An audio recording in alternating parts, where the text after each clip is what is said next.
تو مشره چې لکه مهنګای خو تاسو ته پته ده په دې موجوده حکومت کې ډېره زیاته سیوا شوه نو په دې چشمو کې ستاسو ګزاره کېږي مړه خبره ده چې چل دی مهنګایي نشته زمونږ اصل کې ایمان او عقیده کمزوری شو د الله ډېر غټ احسان ده چې تاسو بار راوځئ الله وایي چې الکاسب حبیب الله محنت کوونکی د الله رب العزت دوست دی نو تاسو د الله رب العزت دوستی اختیار کو نو رب ډېر غټ مهربان ذات دی هغه به هر څه تاسو له داسې لارې کولاوي کې چې په چشمو کې نه خاورې خرڅیم رب تعالی چې سار راوځي په صحیح عقیده سره او نو ماښام به الله رب العزت تعالی دونه رزق درکوي چې دینه لس ګناه سیوا مهنګایي شي او هم به ستا رزق تا ته میلاویږي ولې چې الله رب العزت فرمایي چې هغه وخت شو به زه پورې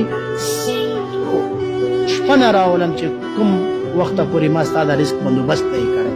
نو دا خو هسې خلک لګیا دي مهنګایي دی او دا د هغو خواهشات ډېر دي اوس چې زما دا خواهش چې زما ګاډی او بنګلا کوټۍ نو زما دپاره مهنګایي دی او چې زه وایم چې شکر الحمدلله چې ماښام یې خورم د الله رب العزت شکر ادا کوم او سهار هم د الله رب العزت شکر ادا کوم او ښه مونځ اودس او ښه ذکر کوه بس وده کېږه هېڅ مهنګایي نشته دا دنیا چې دی د الله نبي حدیث دی وایي دنیا جنسة المؤمنین جنت الکافرین دا دنیا زمون د مسلمان دپاره جیل دی د کفار دپاره جنت دی نو بیا په جیل کې ګاډي بنګلا کوټۍ خواهشات مه ساته دونه خواهشات وساته چې صرف ستا ښه ګزاره کېږي او عزت او پرده الله تعالی درکړي بس خبره ختمه نو نن چې 25 کاله مخکې به موږ سکول له 30 کاله مخکې خبره ده ته کومه زمونږ سره به پینټ به هم شلېدلی وو جامې به هم شلېدلی وې مونږ پیاده چپړې به هم نه وي ټول خلک خوشحاله یو قسم دا نه وي چې مهنګایي دی او نن سبا هر کور کې زه ګورم لګیا یم دلته چشمې خرڅوم په پیري باندې پیغلې لور سره د ماشوم سره د غټ سره ټچ موبایل 30 هزار په یو کور کې چې 15 کسانې د 50 سره موبایل ټچ او هر کور کې په LCD لګېدلي نو بیا مهنګایي څنګه دی مهنګایي خو به ده چې ته شیطان کور له راولې مهنګایي خو ستا دی که نه او پخوا باندې زمونږ علاقې کې سن 92 ورلډ کپ ما کود که نه زمونږ موله و قاسم آباد گلی نمبر 3 حاجي اشرف خان نامه ده د هغه سره په کور کې یو ټي وي دا ټوله موله د هغه په کور کې دا میچ ښه خوشحاله وکړو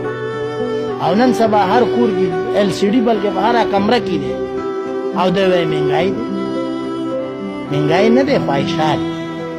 صرف خواهشات کم کوي د حضرت عمر رضی الله تعالی عنه څونه غټ سلطنت و د هغو په تن باندې صرف 2 جوړه جامې دي هغوی یو ځل د وزیر خزانه نه د 2 میاشتو تنخواه غوښته هغه نه کړوله وه نو بیا خو مهنګایي دی تاسو د یو لک روپۍ د میاشتې راځي کور له د شیطان په سلسله ځي ویډیو گیم کوه LCD راوړه او دا د شیطان گیمونه پرېږدئ نو مهنګایي په خپله ختمي لکه ستاسو دا مطلب دی چې حلال کسب حلال کول او خپل محنت کول چې کوم دی هغه پکې شرط دی سار راوځئ لمونځ وکئ سار ښه وظیفه وکئ سار وختي راوځئ حلاله مزدوري چې دی که نه دا هم په عبادت کې راځي نو اوس زه ګوره زمونږ کور کې 10 کسان خوراک وواندي یو زه پیسې ګټم په 2,500 روپۍ زه کاروبار شروع کړم زه چې سار راوځم ماښام کور له ځمه ښې پیسې رب العالمین راله راکړي ښه ګزاره مې پکې کېږي جامې د سکول د بچو د هر څه نو ما خو کله داسې نه لیدلی چې مهنګایي زه یم چې رب العالمین ستا شکر دی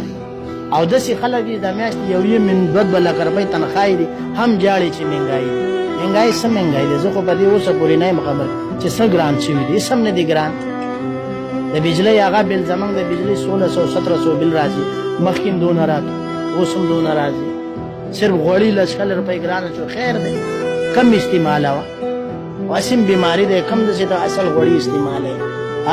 اصل تیل خو نه چې ته نه استعمالوه دا خو ډېر ښه دی چې کلسټرول به دې کم شي مرضونه به دې ختم شي کمه کړو مې استعمالوئ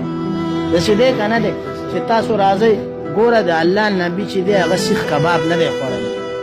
تاسو راځئ سیخ کبابونه خورئ او په کور کې روټۍ دلته کې داسې خلک دی که نه په کور کې روټۍ کمه په هوټل کې زیاته خوري او دی وایي مهنګایي دی اوس دا چشمه چې زه راوړم اوس چاله یې په 500 ورکم چاله یې په 100 ورکم چاله یې په 1000 پکې ورکم نو خلک وایي چې مهنګایي دی دا دکاندار خپله مهنګایي جوړه کړې په دې مارکیټ کې د هر دکاندار 2-3 لک روپۍ کرایې دي داسې دی که نه دی علاقه نو هغه به بیا مهنګایي نه راولي او بل رای ټیم مبارک ټیم ډیر زیادت لګي ډیره مننه امیر صاحب تاسو ډیرې خوږې خبرې وکړې او څنګه چې دوی دا خبرې وکړې په خپل یو غریب انسان دی یو غریب خاندان سره تعلق ساتي وای چې زما په کور کې نه خالص بچي دي هغه د صرف او صرف په دې چشمو کې الله یې ساتي او زما د محنت په ذریعه باندې چې کم دی د هغو هر خواهش پوره کېږي نو د دوی وینا ده چې لا خپل خواهشات لږ کم کړي نو مهنګایي نشته ډیره مننه چې الله دې ښاد